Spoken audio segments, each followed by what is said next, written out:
Today we're going to talk about what the term Imperial Topaz means.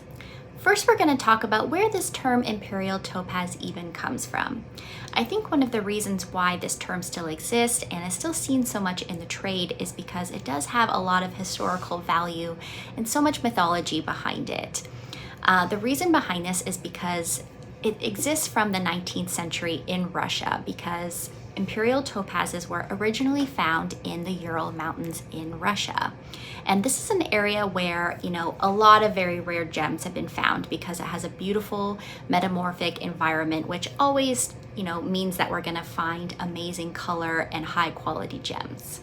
The Ural Mountains have also been a source of Tsavorite green garnets as well as alexandrites, and both of these gems are also very closely associated with the Russian imperial family. So the topaz that came from this area was no different, and in actuality, the original topaz that was referred to as Imperial Topaz is said to be a very vibrant pink topaz.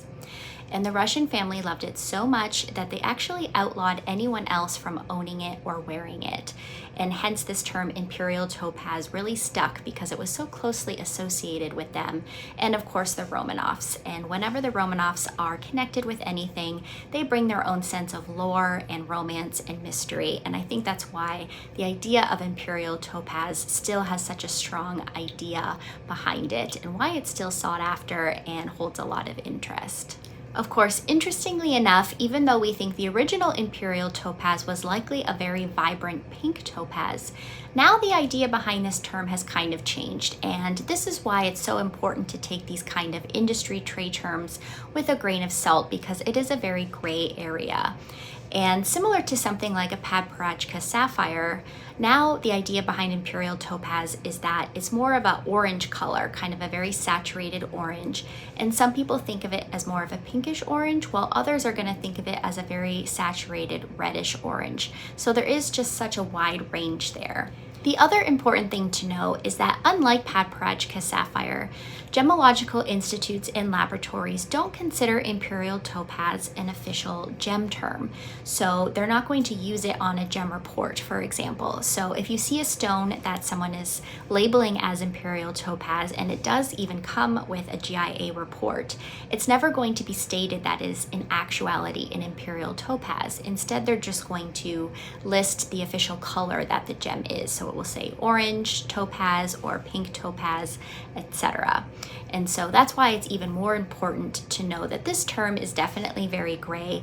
And instead of looking for that term Imperial Topaz, you really just want to be looking for that medium to medium dark tone, vivid saturation, and the beautiful kind of color range that you in particularly love and something that appeals to you.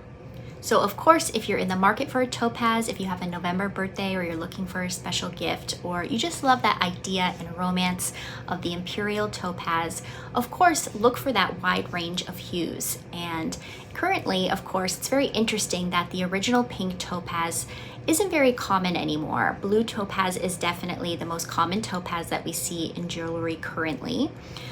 You might find pink topaz more in mass market jewelry because it definitely has been color treated when we see it at that level in order to get that very beautiful, vibrant pink color. And that's because natural pink topaz is actually quite rare, and it's not very high in demand, so we're not going to see it on the market very often.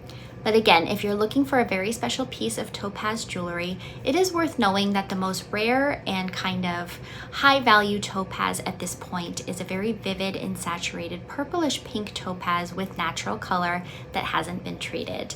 So if you want that kind of, rare and sought after gem, you might want to kind of give up the idea of the Imperial Topaz name and instead look for just a very vibrant and beautiful color to add to your collection.